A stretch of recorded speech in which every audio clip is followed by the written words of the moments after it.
Welcome to Cheating Tales Lab. We hope you enjoy the story. Let's begin. Ethan Hawthorne's phone buzzed with a text message. He glanced at the screen, seeing his wife Olivia's name. Medical conference in Chicago next week. Don't forget. Ethan's lips curved into a smile. He had an idea. With Olivia out of town, he could finally tackle that bedroom renovation project she'd been hinting at for months. What better way to show his love than surprising her with a freshly updated space? He headed to the hardware store, mind already racing with plans. Paint swatches, new curtains, maybe even that fancy light fixture she'd been eyeing. As he loaded supplies into the car, a tiny voice in the back of his mind whispered that something felt off about Olivia's text. He shook it off. After all, he was a 35-year-old high school history teacher, not some paranoid teenager. Back home, Ethan dove into the project with gusto.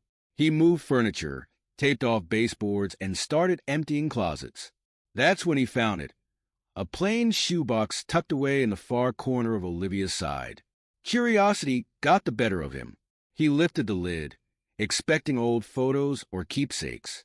What he found instead made his blood run cold. Passionate love letters, signed simply A. Photos of Olivia with a man Ethan didn't recognize, looking far too intimate for comfort. 2 prepaid phones he'd never seen before. And most chilling of all, a handwritten note outlining a plan to deal with E permanently. Ethan's hands shook as he rifled through the contents. This couldn't be real. It had to be some kind of sick joke. But as he read letter after letter, examined photo after photo, the truth became undeniable. His wife was having an affair, and it seemed she might be planning something far worse. He stumbled to the bed, collapsing onto the edge. His mind raced, trying to make sense of it all. How long had this been going on? Who was this A? And what exactly did they mean by dealing with E permanently? Ethan's first instinct was to confront Olivia immediately, but a small, rational part of his brain held him back. If she truly was planning something sinister, tipping his hand could be dangerous. He needed advice. He needed support. He needed Marcus. Fumbling for his phone, Ethan dialed his best friend and fellow teacher. Marcus picked up on the 3rd ring. "Hey man, what's up?" Ethan's voice cracked as he spoke. "Marcus, I need you. Can we meet?" The rusty nail. As soon as possible. There must have been something in his tone, because Marcus didn't hesitate. "I'm on my way. Hang tight, buddy." 30 minutes later, Ethan sat across from Marcus in a dimly lit booth at the Rusty Nail. The bar was mercifully quiet for a Saturday afternoon. Ethan's hands trembled as he pushed the shoebox across the table. "I found this while cleaning out the closet," he said, voice barely above a whisper. "You're not going to believe what's inside." Marcus raised an eyebrow, but said nothing as he began examining the contents. Ethan watched his friend's expression shift from curiosity to shock to outright anger. "Jesus Christ, Ethan," Marcus breathed. I don't even know what to say." "Tell me I'm crazy," Ethan pleaded. "Tell me there's some innocent explanation for all of this." Marcus shook his head. "I wish I could, man, but this looks pretty damn incriminating." They spent the next hour poring over every scrap of evidence. The love letters were explicit, leaving no doubt about the nature of the relationship. The photos showed Olivia in various intimate settings with a tall, dark-haired man Ethan didn't recognize. "Wait a second," Ethan said, squinting at one particular image. "I know this guy. That's Dr. Adrian Blackwood. He works with Olivia at Evergreen General." Marcus whistled low. "Well, that certainly complicates things. You think this medical conference is just a cover?" Ethan nodded miserably. "Has to be. God, how could I have been so blind?" "Hey, don't beat yourself up," Marcus said, reaching across the table to grip Ethan's shoulder. "You trusted your wife. That's not a crime." "No, but what they're planning might be," Ethan replied, gesturing to the ominous note. "What the hell am I supposed to do now?" Marcus thought for a moment. "We need more information. Concrete evidence." Have you considered hiring a private investigator? Ethan blinked. The thought hadn't even occurred to him. You really think that's necessary? Look, man, I hate to say it, but if half of what's in this box is true, you need to protect yourself, both legally and, well, physically. The gravity of the situation hit Ethan anew. His wife, the woman he'd loved and trusted for years, might actually be planning to harm him. The room seemed to spin. This can't be happening, he muttered, on top of everything else. Marcus leaned forward. What do you mean? Ethan sighed heavily. I got passed over for department head last week. Again. I thought things couldn't get any worse, but this. He gestured helplessly at the damning evidence spread before them. Shit, I'm sorry, Marcus said. Why didn't you tell me about the job? Ethan shrugged. Didn't want to burden you with my problems. Fat lot of good that did me. They sat in silence for a moment, the weight of Ethan's predicament hanging heavy between them. Finally, Marcus spoke. Okay, here's what we're going to do. First, we find a good PI. Get some hard evidence of what Olivia and this Adrian guy are up to. In the meantime, you act completely normal at home. Don't give her any reason to suspect you know. Ethan nodded, grateful for his friend's clear-headed thinking. And then what? Then we figure out exactly what they're planning and how to stop it, Marcus said firmly. But one step at a time, all right?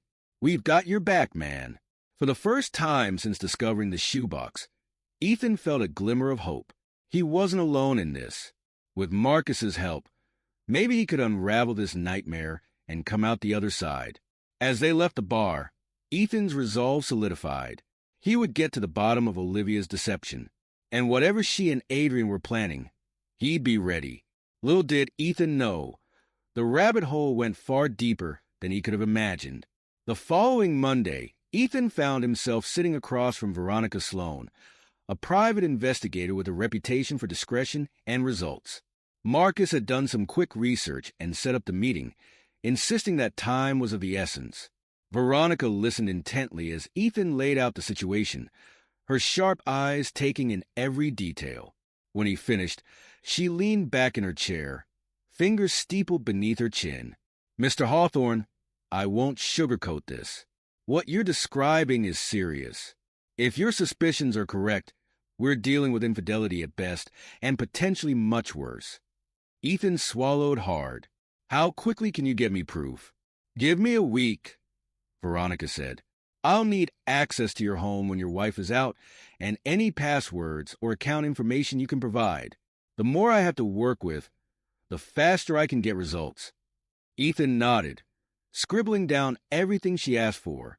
As he handed over the information, a wave of guilt washed over him. This felt like a betrayal. But then he remembered the contents of that shoebox and steeled himself. Olivia had betrayed him first. True to her word, Veronica delivered results within days. The stack of evidence she presented made Ethan's stomach churn. I'm sorry, Mr. Hawthorne, but your suspicions were correct, Veronica said, her voice gentle but firm. Your wife is indeed having an affair with Dr. Adrian Blackwood, but that's not all we uncovered. Ethan braced himself. What else? Veronica spread out a series of financial documents.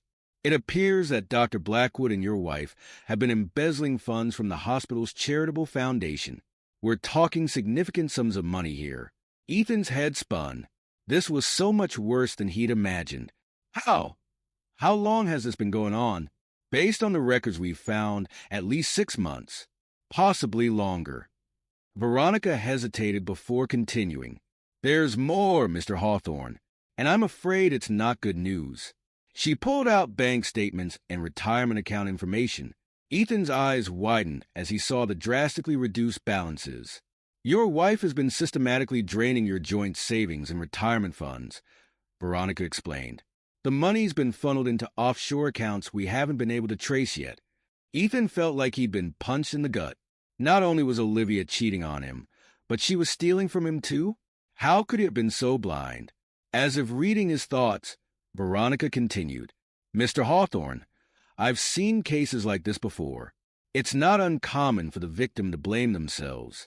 But I want you to understand something. Your wife has been gaslighting you for months. Gaslighting? Ethan echoed, the term vaguely familiar. Veronica nodded. It's a form of psychological manipulation. She's been making you doubt your own memory and judgment. Those times you felt confused or thought you were losing track of things, it was deliberate. Memories flooded back. Olivia insisting he'd agreed to plans he didn't remember making. Important documents going missing, only to turn up in places he swore he'd already checked. The constant feeling that he was losing his grip. "Oh, God," Ethan whispered, putting his head in his hands. Veronica gave him a moment to process before speaking again. "Mr. Hawthorne, I know this is overwhelming, but right now, you need to focus on protecting yourself, both legally and financially." Ethan looked up, a newfound determination in his eyes. "You're right. What do I need to do?" "First, we need to secure any remaining assets," Veronica said. "Then, we start building a case. Every bit of evidence, every inconsistency in their stories, it all matters." As Veronica outlined their next steps, Ethan felt a strange mix of emotions. Grief for the life he thought he had. Rage at Olivia's betrayal. But beneath it all, a spark of something he hadn't felt in months. Hope. He would expose the truth. He would reclaim his life. And he would make damn sure Olivia and Adrian paid for what they'd done. As Ethan left Veronica's office, his mind raced with everything he'd learned. The weight of it all threatened to crush him, but he forced himself to focus. He had work to do. First stop, the bank. He needed to freeze any accounts Olivia hadn't already drained and set up new ones in his name only. As he drove, he rehearsed what he'd say. A half-truth about identity theft concerns should do the trick without raising too many red flags. Next, he'd need to gather every important document he could find. Birth certificate, social security card, car titles. Anything Olivia might try to use against him. He made a mental note to rent a safety deposit box to store it all. As he pulled into the bank parking lot, his phone buzzed. A text from Olivia. "Working late tonight. Don't wait up. XO." Ethan's jaw clenched. How many times had he received messages like this? Never suspecting the truth. He took a deep breath, forcing his features into a neutral expression before responding. "No problem. Have a good night. Keep it simple. Act normal. Don't give anything away." As he walked into the bank, Ethan's mind drifted to the mountain of questions still unanswered. How deep did this embezzlement scheme go? Were there other victims besides the hospital and himself? And most pressingly, what exactly were Olivia and Adrian planning to do to him? The chilling phrase from that handwritten note echoed in his mind. "Deal with E permanently." A cold sweat broke out on the back of his neck. He needed answers and fast. But for now, he had to focus on the task at hand, one step at a time. As he approached the teller's window, Ethan straightened his shoulders and plastered on his best concerned citizen face.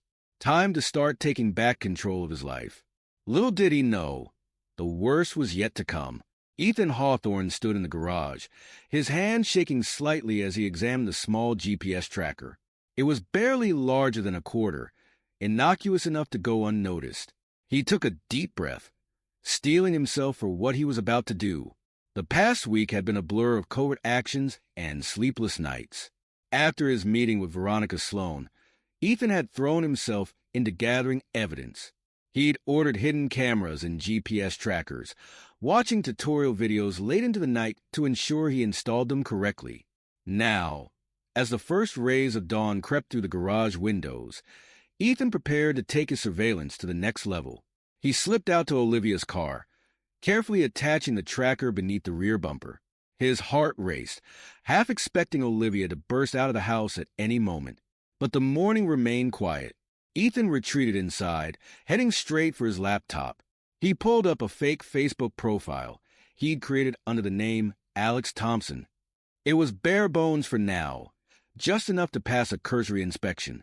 He typed Adrian Blackwood into the search bar, his jaw clenching as the doctor's smug face appeared on the screen. Ethan spent the next hour combing through Adrian's public posts, making notes of any potentially useful information. Favorite restaurants, hobbies, mutual friends with Olivia. Anything that might help him understand their relationship better. As he worked, a notification pinged on his phone. The GPS tracker was active.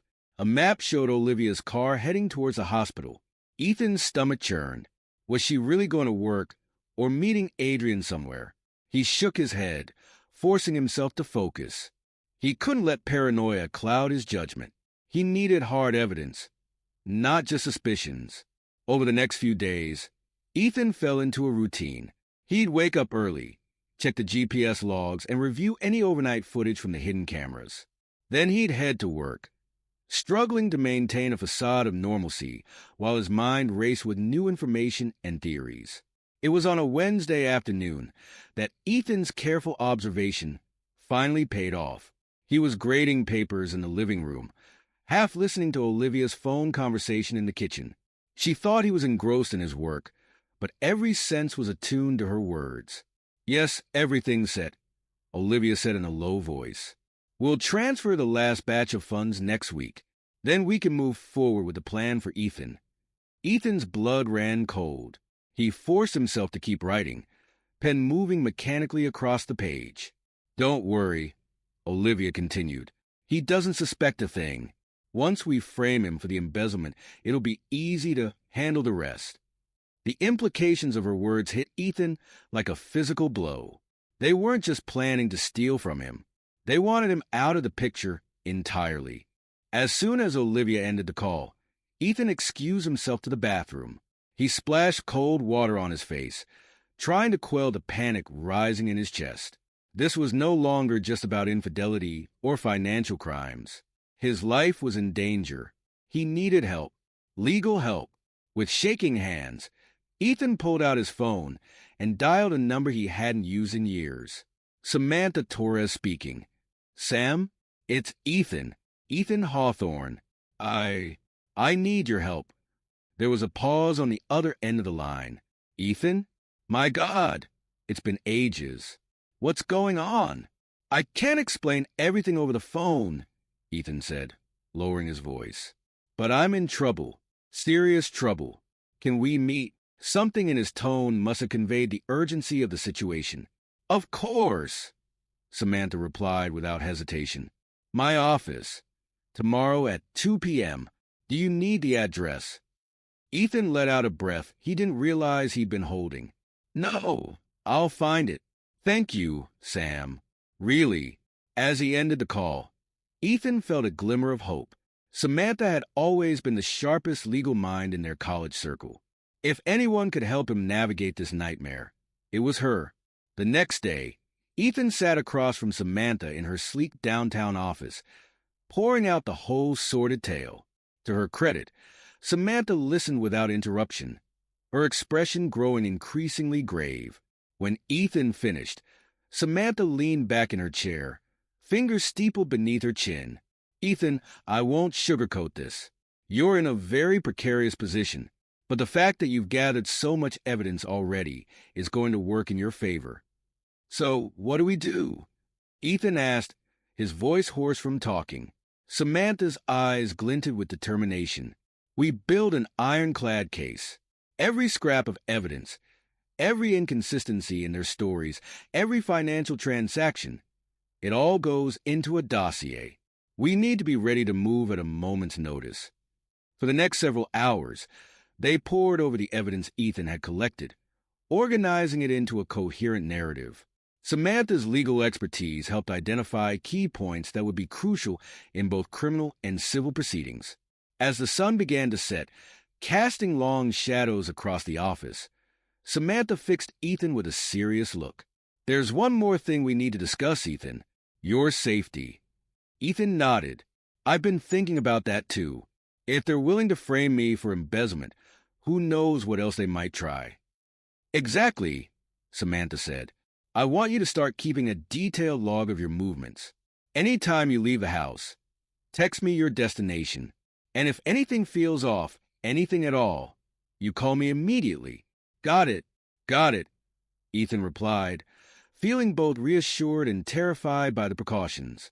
As he left Samantha's office, dossier tucked securely in his briefcase, Ethan felt a strange mix of emotions.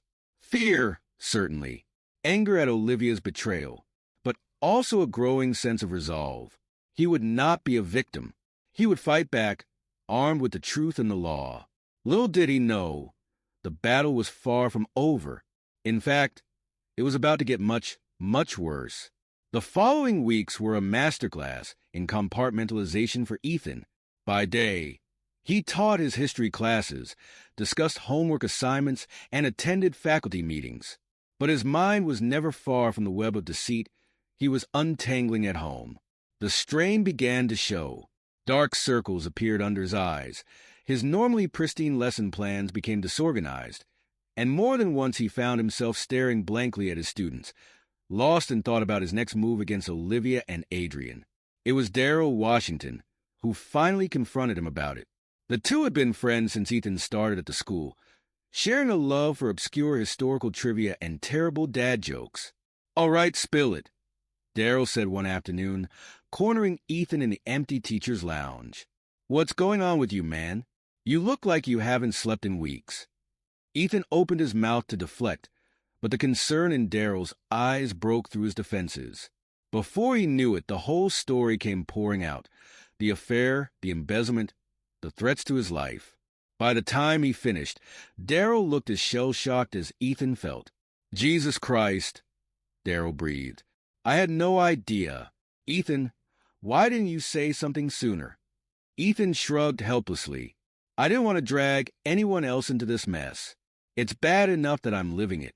Daryl shook his head firmly. "That's not how friendship works, buddy. You don't have to go through this alone." He paused, considering. "Look, I can't fix this for you, but I can help cover for you here at school. If you need to duck out for a meeting with your lawyer or whatever, just say the word.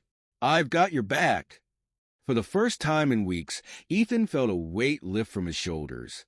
"Thanks, Daryl. That means a lot."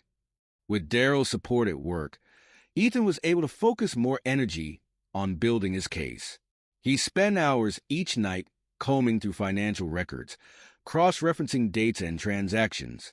The scope of Olivia and Adrian's embezzlement scheme was staggering. It wasn't just the hospital's charitable foundation they'd been stealing from. The fraud extended to several affiliated clinics and even patient accounts. One night, as Olivia slept soundly upstairs, Ethan made a breakthrough.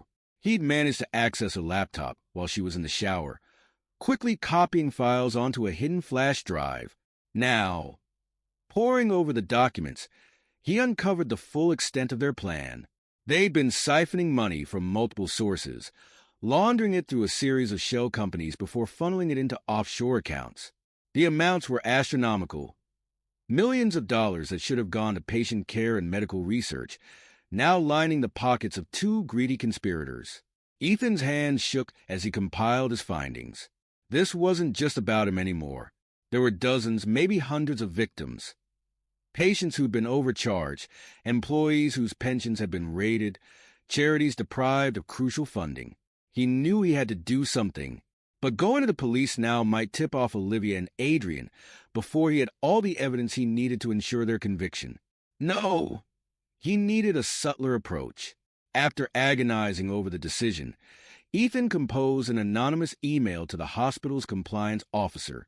He outlined his suspicions about financial irregularities in the charitable foundation, providing just enough detail to spark an internal investigation without revealing the full scope of what he knew.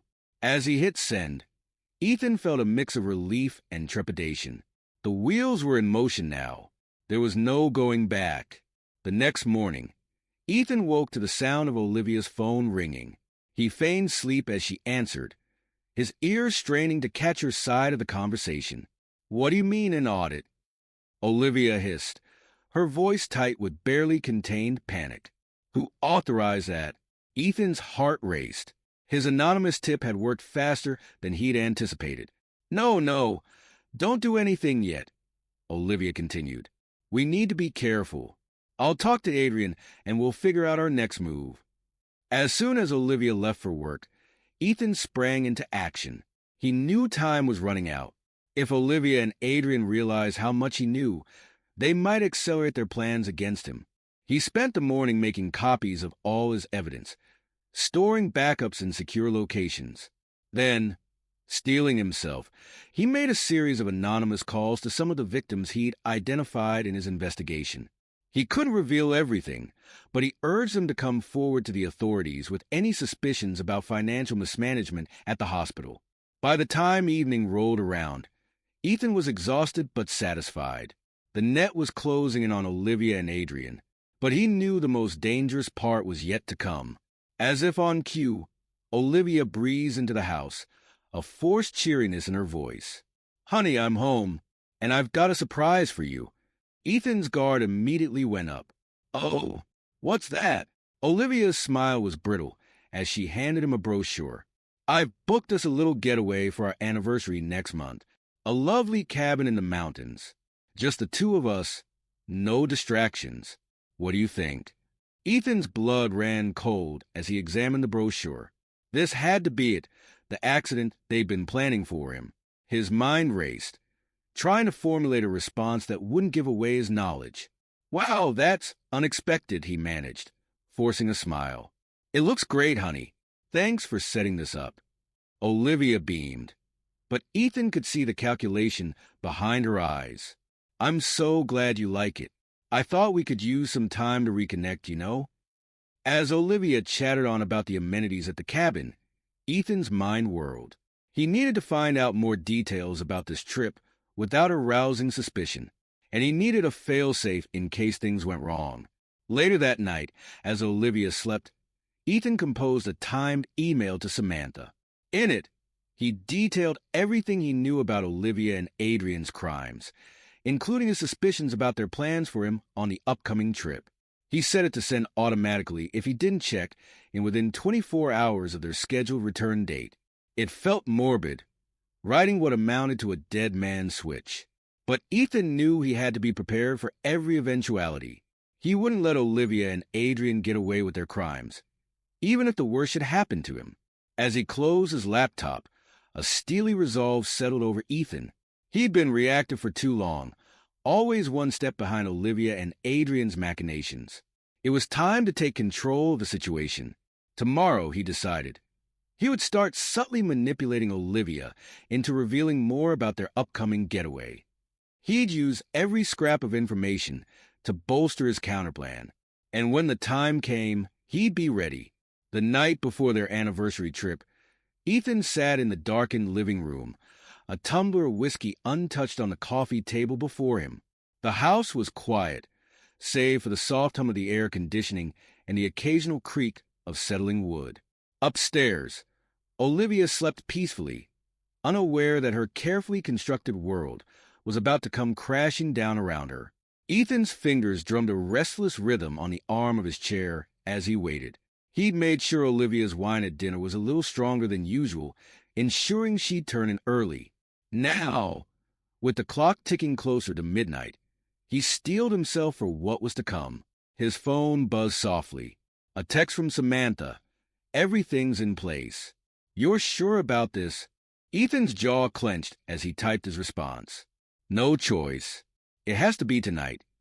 He pocketed the phone and stood, moving silently through the house he'd once considered a sanctuary.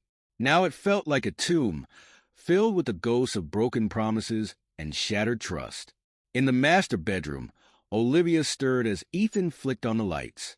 She blinked groggily, confusion giving way to alarm as she registered the hard set of his features. "Ethan? What's going on?" she mumbled, sitting up. "We need to talk, Olivia," Ethan said, his voice cold and steady. "About your affair with Adrian, about the money you've been stealing, about your plans to kill me." Olivia's eyes widened, a flicker of panic quickly masked by indignation. "What are you talking about? Have you lost your mind?" Ethan almost laughed at the irony.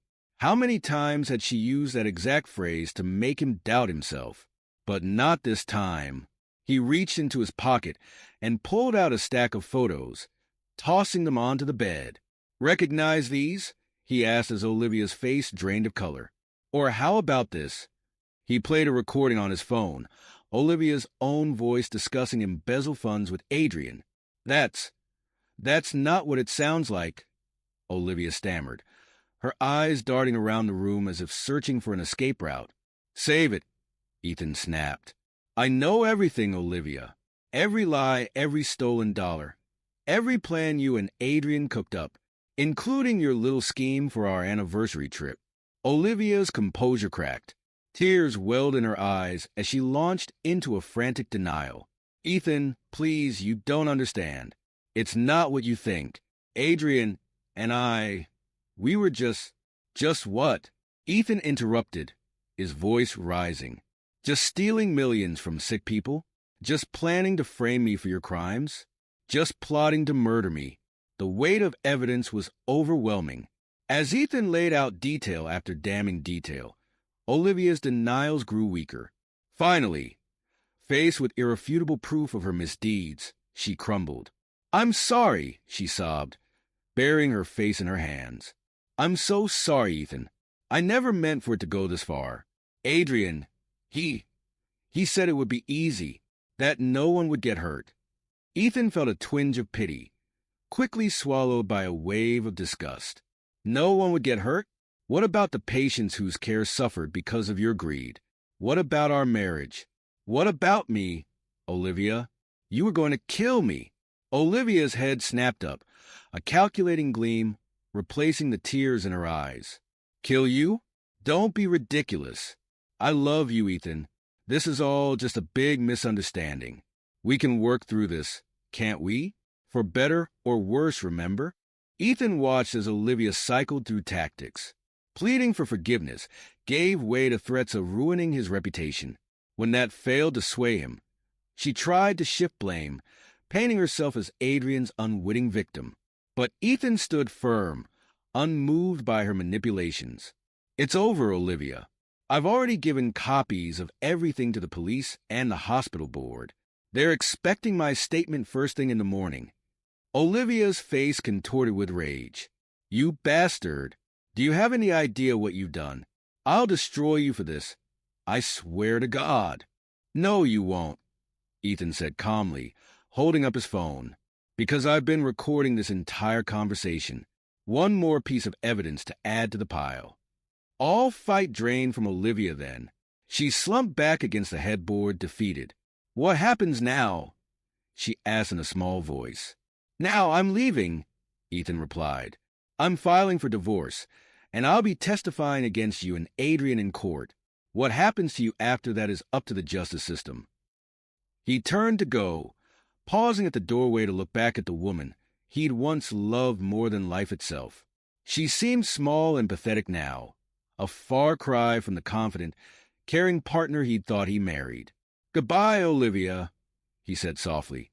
Then he walked out, leaving her alone with the ruins of her carefully constructed web of lies. As Ethan's car pulled away from the house, he felt a curious mix of emotions. Relief, certainly. Anger still simmered beneath the surface. But mostly he felt lighter, as if he'd set down a burden he hadn't even realized he'd been carrying. He checked his phone, seeing a flurry of messages from Samantha. It's done, he texted back. Meeting the board at 9 a.m. See you there. The next morning dawned bright and clear, at odds with the storm of emotions roiling inside Ethan. He straightened his tie, took a deep breath, and pushed open the doors to the hospital's main conference room. Inside, a grim-faced group awaited him. The hospital board sat at one end of the long table, their expressions a mix of shock, anger, and disbelief. At the other end, a pair of stone-faced detectives conferred in low voices. Samantha rose to greet him, squeezing his arm in silent support. Ready? She murmured. Ethan nodded, setting his briefcase on the table. As I'll ever be. For the next 3 hours, Ethan laid out his case. He presented financial records, surveillance footage, recorded conversations, a mountain of evidence that left no doubt about Olivia and Adrian's guilt. The board members' expressions shifted from skepticism to horror as the full scope of the embezzlement scheme became clear. Millions of dollars, siphoned away from patient care, research funding, and employee pensions. My God, breathed Dr. Eleanor Patel, the board's chairwoman. How did we miss this? They were clever, Ethan explained. Used a network of shell companies, falsified records. But once you know what to look for, he spread his hands, indicating the damning evidence before them.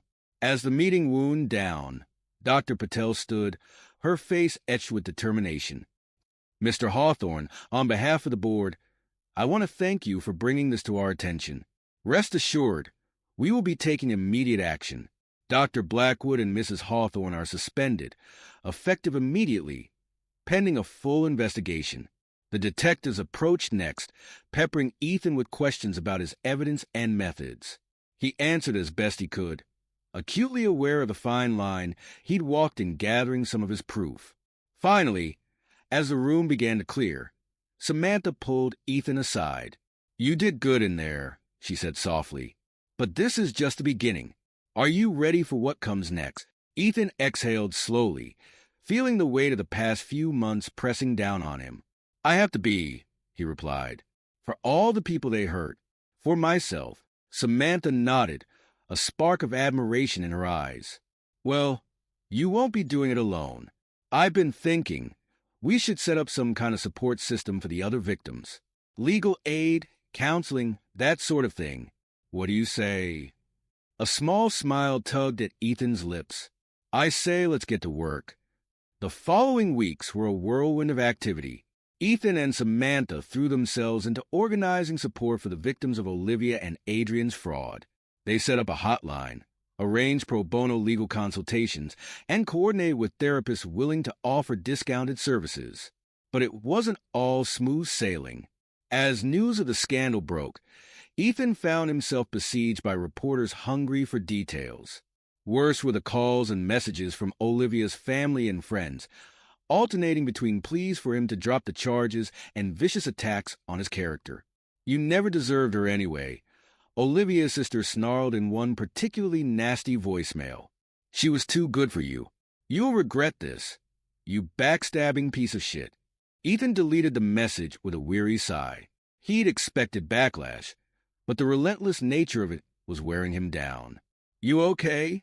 Samantha asked, noticing his furrowed brow as they pored over case files one evening. Ethan managed a wan smile. Just tired. Sometimes I wonder if it's all worth it, you know? Samantha's eyes flashed with determination. It is. Think of all the people you're helping, the lives you're putting back together. That's worth everything. Her words bolstered Ethan's resolve. He threw himself back into their work with renewed vigor, focusing on the good they were doing rather than the negativity swirling around him. Slowly but surely, progress was made. The support group grew, with victims finding solace and strength in shared experiences. The legal team, spearheaded by Samantha, began building a rock-solid case against Olivia and Adrian. And through it all, Ethan found himself growing. The betrayal and pain were still there, a dull ache in his chest. But alongside it bloomed something new, a sense of purpose, of righteous anger channeled into positive action. He began to rediscover parts of himself he'd thought long lost. The passionate teacher, temporarily buried under the weight of suspicion and fear, reemerged. His students noticed a change, responding with increased engagement and enthusiasm. One afternoon, as Ethan wrapped up a particularly lively discussion on the civil rights movement, he caught Daryl grinning at him from the doorway. What? Ethan asked as the last student filed out. Daryl shook his head, still smiling. Nothing, man. It's just good to see the old Ethan back, you know? Ethan felt a warmth spread through his chest. Yeah, he replied softly. It's good to be back. As the months wore on and the case against Olivia and Adrian built, Ethan found himself settling into a new normal. The pain of betrayal gradually dulled, replaced by a steely determination to see justice done. Finally, 6 months after that fateful night of confrontation, the trial began. Ethan sat ramrod straight in the witness box, his voice steady as he recounted the sordid details of Olivia and Adrian's crimes. He could feel their eyes boring into him from the defense table, but he refused to look their way. Instead, he focused on the jury, on the victims filling the gallery behind them. With each piece of evidence presented, each damning fact laid bare, Ethan saw a weight lift from their shoulders. This was why he'd fought so hard. This was what made it all worthwhile. As he stepped down from the stand, Ethan caught Samantha's eye. She gave him a small nod, a gesture packed with pride and solidarity. In that moment, Ethan realized something had shifted between them. The long hours working side by side, the shared mission of justice. It had forged a connection deeper than mere friendship. The trial stretched on for weeks, a painstaking unraveling of Olivia and Adrian's web of deceit. But in the end, justice prevailed. The jury returned a guilty verdict on all counts, and the judge's sentence was appropriately severe. As Olivia was led away in handcuffs, she locked eyes with Ethan one last time. Ethan felt a chapter of his life closing, but rather than sadness, he felt only relief and a burgeoning sense of possibility. In the weeks that followed, life took on a brighter hue. The school board, impressed by Ethan's integrity and perseverance throughout the ordeal, offered him the long-coveted position of department head. He accepted with a mixture of pride and humility, vowing to use the role to inspire his students as he'd been inspired by the pursuit of justice. But Ethan's ambitions didn't stop there. Using a portion of the recovered funds awarded to him in the civil suit, he established a foundation dedicated to supporting victims of financial fraud and domestic deception. The work was challenging but deeply rewarding, a way to transform his pain into something positive. And through it all, Samantha remained by his side. What had begun as a professional relationship slowly blossomed into something more. They took things slow, both wary of rushing into anything after the turmoil of the past year. But there was no denying the spark between them, the deep understanding forged in the crucible of shared struggle. One evening, as they walked hand in hand to the park near Ethan's new apartment, Samantha turned to him with a soft smile. "You know, when you called me that day, I never imagined we'd end up here," she said. Ethan chuckled, squeezing her hand. "Believe me, neither did I, but I'm glad we did." They paused, watching the sun dip below the horizon, painting the sky in brilliant hues of orange and pink. "What are you thinking?" Samantha asked, noticing the pensive look on Ethan's face. He was quiet for a moment, considering. "I'm thinking about how far I've come," he said finally. "A year ago, I was lost, drowning in lies and betrayal. Now," he gestured expansively, encompassing the park, the foundation, Samantha herself. "Now I feel like I'm exactly where I'm supposed to be." Samantha leaned into him, resting her head on his shoulder. "You're stronger than you know, Ethan Hawthorne. You took something terrible and turned it into a force for good. I'm proud of you, and I'm excited to see what you do next." Ethan wrapped his arm around her, feeling a surge of warmth and hope. The road ahead wasn't clear, but for the first time in a long time, he was eager to see where it might lead. As they turned to head home, Ethan reflected on the journey that had brought him to this point. The pain, the struggle, the moments of despair, they had all shaped him, forged him into someone stronger and wiser than he'd been before. He'd lost much, it was true, but he'd gained so much more. Purpose, self-respect, and a chance at true happiness. Whatever challenges lay ahead, Ethan knew he was ready to face them not alone, but with allies by his side and a newfound strength in his heart. The sun dipped below the horizon, and Ethan Hawthorne stepped forward into his future, ready to write the next chapter of his life. This is where our story comes to an end. Share your thoughts in the comment section. Thanks for your time. If you enjoy this story, please subscribe to this channel. Click on the video you see on the screen, and I will see you there.